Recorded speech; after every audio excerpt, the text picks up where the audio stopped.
गिनती अध्याय 21 कनानी राजा पर विजय। तब आराद का कनानी राजा दक्षिण देश में रहता था। यह सुनकर कि जिस मार्ग से वे भेदी आए थे उसी मार्ग से अब इजरायली आ रहे हैं, इजराइल से लड़ा और उनमें से कितनों को बंधुआ कर लिया। तब इजराइलियों ने यहोवा से यह कहकर मन्नत मानी, यदि तू सचमुच उन लोगों को हमारे वश में कर दे तो हम उनके नगरों का सत्यानाश कर देंगे। इजराइल की यह बात सुनकर यहोवा ने कनानियों को उनके वश में कर दिया, अतः उन्होंने उनके नगरों समेत उनका भी सत्यानाश किया। उससे उस स्थान का नाम होर्मा रखा गया। पीतल का बना सर्प। फिर उन्होंने होर पहाड़ से कूच करके लाल समुद्र का मार्ग लिया कि एदोम के देश में बाहर बाहर घूमकर जाएं, और लोगों का मन मार्ग के कारण बहुत व्याकुल हो गया, इसलिए वे परमेश्वर के विरुद्ध बात करने लगे और मूसा से कहा, तुम लोग हमको मिस्र से जंगल में मरने के लिए क्यों ले आए हो? यहाँ न तो रोटी है और न पानी, और हमारे प्राण इस निकम्मी रोटी से दुखित है। अतः यहोवा ने उन लोगों में तेज विष वाले सांप भेजे जो उनको डसने लगे, और बहुत से इजरायली मर गए। तब लोग मूसा के पास जाकर कहने लगे, हमने पाप किया है क्योंकि हमने यहोवा के और तेरे विरुद्ध बातें की है। यहोवा से प्रार्थना कर कि वह सांपों को हमसे दूर करे। तब मूसा ने उनके लिए प्रार्थना की। यहोवा ने मूसा से कहा, एक तेज विष वाले सांप की प्रतिमा बनवाकर खंभे पर लटका, तब जो सांप से डसा हुआ उसको देख ले वह जीवित बचेगा। अतः मूसा ने पीतल का एक सांप बनवाकर खंभे पर लटकाया। तब सांप के डसे हुओं में से जिसने उस पीतल के सांप की ओर देखा वह जीवित बच गया। होर से मोआब की ओर यात्रा। फिर इजरायलियों ने कूच करके ओबोत में डेरे डाले, और ओबोत से कूच करके अबीराम नामक डीहों में डेरे डाले, जो पूरब की ओर मोआब के सामने के जंगल में है। वहां से कूच करके उन्होंने जेरेद नामक नाले में डेरे डाले। वहां से कूच करके उन्होंने अर्नोन नदी जो जंगल में बहती और अमोरियों के देश से निकलती है उसकी परली ओर डेरे खड़े किए, क्योंकि अर्नोन मोआबियों और अमोरियों के बीच मोआब देश की सीमा ठहरी है। इस कारण यहोवा के संग्राम नामक पुस्तक में इस प्रकार लिखा है, सूपा में बाहेब और अर्नोन की घाटी और उन घाटियों की ढलान जो आर नामक नगर की ओर है और जो मोआब की सीमा पर है। फिर वहां से कूच करके वे बैर तक गए। वहां कुआं है जिसके विषय में यहोवा ने मूसा से कहा था, उन लोगों को इकट्ठा कर और मैं पानी दूंगा। उस समय इज़राइल ने यह गीत गाया, हे कुएं उमड़ा, उस कुएं के विषय में गाओ जिसको हाकिमों ने खोदा और इज़राइल के रईसों ने अपने सोटों और लाठियों से खोद लिया। फिर वे जंगल से मताना को और मताना से नहलियल को और नहलियल से बामोत को और बामोत से कूच करके उस तराई तक जो मोआब के मैदान में है और सिपगा से उस सिरे तक जो यशीमोन की ओर झुका है पहुंच गए। सियोन और ओग राजाओं की पराजय। तब इज़राइल ने अमोरियों के राजा सियोन के पास दूतों से कहला भेजा, हमें अपने देश में से होकर जाने दे, हम मुड़कर किसी खेत या दाख की बारी में न जाएंगे, न किसी कुएं का पानी पिएंगे, और जब तक तेरे देश से बाहर न जाएं तब तक सड़क ही से चले जाएंगे। तो भी सिहोन के राजा की अपने देश से होकर जाने न दिया, वरन अपनी सारी सेना को इकट्ठा करके इज़राइल का सामना करने का जंगल में निकल आया और यहस को आकर उनसे लड़ा। तब इज़राइलियों ने उसको तलवार से मार लिया और अर्नोन से यब्बोक नदी तक जो अम्मोनियों की सीमा थी उसके देश के अधिकारी हो गए। अम्मोनियों की सीमा दृढ़ थी, इसलिए इज़राइल ने अमोरियों के सब नगरों को ले लिया और उनमें अर्थात हेशबोन और उसके आसपास के नगरों में रहने लगे। हेशबोन अमोरियों के राजा सीहोन का नगर था। उसने मोआब के अगले राजा से लड़ के उसका सारा देश अर्नोन तक उसके हाथ से छीन लिया था। इस कारण गूढ़ बात के कहने वाले कहते हैं, हेशबोन में आओ, सियोन का नगर बसे और दृढ़ किया जाए, क्योंकि हेशबोन से आग अर्थात सियोन के नगर से लो निकली, जिससे मोआब देश का आर नगर और अर्नोन के ऊंचे स्थानों के स्वामी भस्म हुए। हे मोआब, तुझ पर हाय, कमोम देवता की प्रजा नष्ट हुई। उसने अपने बेटों को बघेड़ू और अपनी बेटियों को अमोरी राजा सियोन की दासी कर दिया। हमने उन्हें गिरा दिया, हेशबोन दीबोन तक नष्ट हो गया और हमने नोपा और मेदबा तक भी उजाड़ दिया। इस प्रकार इज़राइल अमोरियों के देश में रहने लगा। तब मूसा ने याजेर नगर का भेद लेने को भेजा और उन्होंने उसके पांवों को और उसके गांवों को ले लिया और वहां के अमोरियों को उस देश में निकाल दिया। तब वे मुड़ के बाशान के मार्ग से जाने लगे और बाशान के राजा ओग ने उनका सामना किया, अर्थात लड़ने को अपनी सारी सेना समेत एंद्रेई में निकल गया। तब यहोवा ने मूसा से कहा, उससे मत डर, क्योंकि मैं उसको सारी सेना और सारे देश समेत तेरे हाथ में कर देता हूँ। और जैसा तो एमोरियों के राजा हेशबोनवासी सिय्योन के साथ किया, वैसा ही उसके साथ भी करना। तब उन्होंने उसको और उसके पुत्रों और सारी प्रजा को यहाँ तक मारा कि उसका कोई भी न बचा, और वे उसके देश के अधिकारी हो गए। गिनती अध्याय 22। राजा बालाक द्वारा बिलाम को भेजना। तब इज़राइलियों ने कूच करके यरीहो के पास यरदन नदी के इस पार मोआब के अरबा में डेरे खड़े किए। सिपोर के पुत्र बालाक ने देखा कि इज़राइल ने अमोरियों से क्या क्या किया, इसलिए मोआब यह जानकर कि इज़राइली बहुत हैं, उन लोगों से अत्यंत डर गया, यहाँ तक कि मोआब इज़राइलियों के कारण अत्यंत व्याकुल हुआ। तब मोआबियों ने मिगदानी पुरनियों से कहा, अब वह दल हमारे चारों ओर के सब लोगों को ऐसा चट कर जाएगा जिस तरह बैल खेत की हरी घास को चट कर जाता है। उस समय सिपोर का पुत्र बालाक मोआब का राजा था, और उसने पैतोर नगर का, जो महानद के तट पर भोर के पुत्र बिलाम के जाति भाइयों की भूमि थी, वहाँ बिलाम के पास दूत भेजे कि वे यह कहकर उसे बुला लाएं, सुन, एक दल मिस्र से निकल आया है और भूमि उनसे ढक गई है, और अब वे मेरे सामने ही आकर बस गए हैं। इसलिए आ और उन लोगों को मेरे निमित्त शाप दे, क्योंकि वे मुझसे अधिक बलवंत है। तब संभव है कि हम उन पर जयवंत हो और हम सब उनको अपने देश से मारकर निकाल दें, क्योंकि यह मैं जानता हूँ कि जिसको तू आशीर्वाद देता है वह धन्य होता है, और जिसको तू शाप देता है वह शापित होता है। तब मोआबी और मिगदानी पुरनिये भावी कहने की दक्षिण लेकर चले और बिलाम के पास पहुंचकर बालाक की बातें कह सुनाई। उसने उनसे कहा, आज रात को यहाँ टिको, और जो बात यहोवा मुझसे कहेगा उसी के अनुसार मैं तुमको उत्तर दूंगा। तब मोआब के हाकिम बिलाम के यहाँ ठहर गए। तब परमेश्वर ने बिलाम के पास आकर पूछा, तेरे यहाँ ये पुरुष कौन है? बिलाम ने परमेश्वर से कहा, सिपोर के पुत्र मोआब के राजा बालाक ने मेरे पास यह कहला भेजा है, सुन, जो दल मिस्र से निकल आया है उसने भूमि ढंप गई है, इसलिए आकर मेरे लिए उन्हें शाप दे। संभव है कि मैं उनसे लड़कर उनको बरबस निकाल सकूंगा। परमेश्वर ने बिलाम से कहा, तू उनके संग मत जा, इन लोगों को शाप मत दे, क्योंकि वे आशीष के भागी हो चुके हैं। भोर को बिलाम ने उठकर बालाक के हाकिमों से कहा, तुम अपने देश को चले जाओ, क्योंकि यहोवा मुझे तुम्हारे साथ जाने की आज्ञा नहीं देता। तब मोआबी हाकिम चले गए और बालाक के पास पहुंचकर कहा, बिलाम ने हमारे साथ आने से मना किया।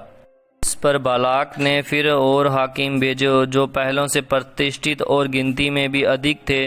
उन्होंने बिलाम के पास आकर कहा, सिपोर का पुत्र बालाक यों कहता है, मेरे पास आने से किसी कारण मना मत कर, क्योंकि मैं निश्चय तेरी बड़ी प्रतिष्ठा करूंगा, और जो कुछ तू मुझसे कहे वही मैं करूंगा। इसलिए आ और उन लोगों को मेरे निमित्त शाप दे। बिलाम ने बालाक के कर्मचारियों को उत्तर दिया, चाहे बालाक अपने घर को सोने चांदी से भरकर मुझे दे दे, तो भी मैं अपने परमेश्वर यहोवा की आज्ञा को पलट नहीं सकता कि उसे घटाकर या बढ़ाकर मानूं। इसलिए अब तुम लोग आज रात को यहीं टिके रहो, ताकि मैं जान लूं कि यहोवा मुझसे और क्या कहता है। परमेश्वर ने रात को बिलाम के पास आकर कहा, यदि वे पुरुष तुझे बुलाने आए हैं तो तू उठकर उनके संग जा, परंतु जो बात मैंने तुझसे कहूँ उसी के अनुसार करना। बिलाम और उसकी गदी। तब बिलाम भोर को उठा और अपनी गदी पर काठी बांधकर मोआबी हाकिमों के संग चल पड़ा, और उसके जाने के कारण परमेश्वर का कोप भड़कर उठा, और यहोवा का दूत उसका विरोध करने के लिए मार्ग रोककर खड़ा हो गया। वह अपनी गदी पर सवार होकर जा रहा था, और उसके संग उसके 2 सेवक भी थे, और उस गदी को यहोवा का दूत हाथ में नंगी तलवार लिए हुए मार्ग में खड़ा दिखाई पड़ा। तब गदी मार्ग छोड़कर खेत में चली गई। तब बिलाम ने गदी को मारा कि वह मार्ग में फिर आ गया। तब यहोवा का दूत दाख की बारियों के बीच की गली में, उस जिसके दोनों ओर बाहरी की दीवार थी, खड़ा हुआ। यहोवा के दूत को देखकर गदी दीवार से ऐसी सट गई कि बिलाम का पांव दीवार से दब गया। तब उसने उसको फिर मारा। तब यहोवा का दूत आगे बढ़कर एक सकरे स्थान पर खड़ा हुआ, जहाँ न तो दाहिनी ओर हटने की जगह थी और न बाईं ओर। वहाँ यहोवा के दूत को देखकर गदी बिलाम को लिए दिए बैठ गई। फिर तो बिलाम का कोप भड़क उठा और उसने गदही को लाठी से मारा। तब यहोवा ने गदही का मुंह खोल दिया और वह बिलाम से कहने लगी, मैंने तेरा क्या किया कि तूने मुझे 3 बार मारा? बिलाम ने गदही से कहा, यह कि तूने मुझसे नटखटी की। यदि मेरे हाथ में तलवार होती तो मैं तुझे अभी मार डालता। गदही ने बिलाम से कहा, क्या मैं तेरी वही गदही नहीं जिस पर तू जन्म से आज तक चढ़ता आया है? क्या मैं तुझसे कभी ऐसा करती थी? वह बोला, नहीं। तब यहोवा ने बिलाम की आंखें खोली और उसको यहोवा का दूत हाथ में नंगी तलवार लिए हुए मार्ग में खड़ा दिखाई पड़ा। तब वह झुक गया और मुँह के बल गिर के दंडवत की। यहोवा के दूत ने उससे कहा, तूने अपनी गदही को 3 बार क्यों मारा? सुन, तेरा विरोध करने को मैं आया हूँ, इसलिए कि तू मेरे सामने उल्टी चाल चलता है। और यह गदही मुझे देखकर मेरे सामने से 3 बार हट गई। यदि वह मेरे सामने से हट न जाती तो निस्संदेह मैं अब तक तुझे तो मार ही डालता, परंतु उसको जीवित छोड़ देता। तब बिलाम ने यहोवा के दूत से कहा, मैंने पाप किया है। मैं नहीं जानता था कि तू मेरा सामना करने को मार्ग में खड़ा है, इसलिए अब यदि तुझे बुरा लगता है तो मैं लौट जाता हूँ।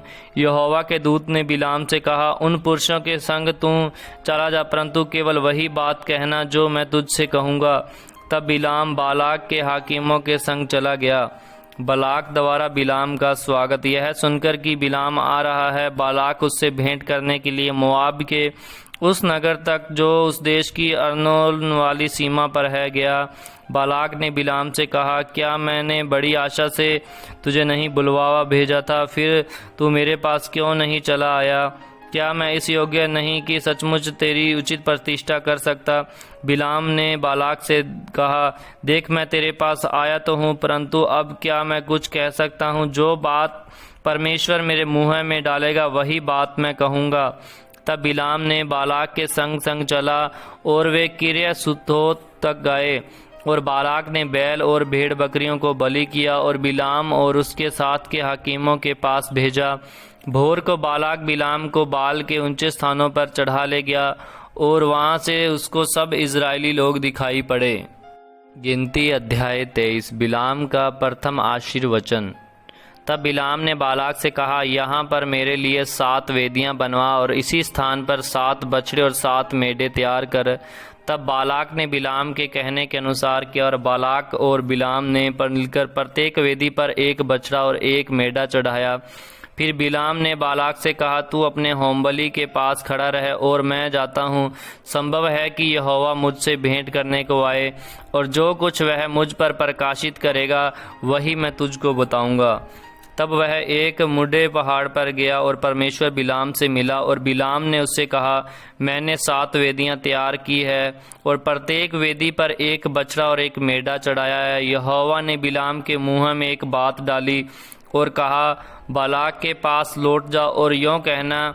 और वह उसके पास लौटकर आ गया और क्या देखता है कि वह सारे मोआबी हाकिमों समेत अपने होमबलि के पास खड़ा है। तब बिलाम ने अपनी गूढ़ बात आरंभ की और कहने लगा, बालाक ने मुझे आराम से अर्थात मोआब के राजा ने मुझे पूर्व के पहाड़ों से बुलावा भेजा। आ मेरे लिए याकूब को शाप दे, आ इज़राइल को धमकी दे। परंतु जिन्हें परमेश्वर ने श्राप नहीं दिया उन्हें मैं क्यों श्राप दूं? और जिन्हें यहोवा ने धमकी नहीं दी उन्हें मैं कैसे धमकी दूं? चट्टानों की चोटी पर से वे मुझे दिखाई पड़ते हैं, पहाड़ियों पर से मैं उनको देखता हूँ। वह ऐसी जाति है जो अकेली बसी रहेगी और अन्य जातियों से अलग गिनी जाएगी। याकूब के धूलि के किनकों को कौन गिन सकता है? जो इज़राइल की चौथाई गिनती को कौन ले सकता है? सौभाग्य यदि मृत्यु धर्मियों की सी और मेरा अंत भी उन्हीं के समान हो। तब बालाक ने बिलाम से कहा, तूने मुझसे क्या किया? मैंने तुझे अपने शत्रुओं को शाप देने को बुलवाया था, परंतु तूने उन्हें आशीष ही आशीष दी है। उसने कहा, जो बात यहोवा ने मुझे सिखलाई, क्या मुझे उसी को सावधानी से बोलना न चाहिए? बिलाम का द्वितीय आशीर्वचन। बालाक ने उससे कहा, मेरे संग दूसरे स्थान पर चल जहाँ से वे तुझे दिखाई देंगे। तू उन सबों को तो नहीं, केवल बाहर वालों को देख सकेगा। वहाँ से उन्हें मेरे लिए शाप दे। तब वह उसको समीप नामक मैदान में पिसगा के सिरे पर ले गया और वहाँ 7 वेदियाँ बनवाकर प्रत्येक पर 1 बछड़ा और 1 मेढ़ा चढ़ाया। तब बिलाम ने बालाक से कहा, अपने होमबलि के पास यहीं खड़ा रह और मैं उधर जाकर यहोवा से भेंट करूं। और यहोवा ने बिलाम से भेंट की और उसने उसके मुँह में एक बात डाली और कहा, बालाक के पास लौट जा और जो कहना हो। और वह उसके पास गया और क्या देखता है कि मोआबी हाकिमों समेत अपने होमबलि के पास खड़ा है। और बालाक ने पूछा, यहोवा ने क्या कहा है? तब बिलाम ने अपनी गूढ़ बात आरंभ की और कहने लगा, हे बालाक, मन लगाकर सुन। हे सिपोर के पुत्र, मेरी बात कान लगा। ईश्वर मनुष्य झूठ नहीं बोले और न वह आदमी है कि अपनी इच्छा बदले।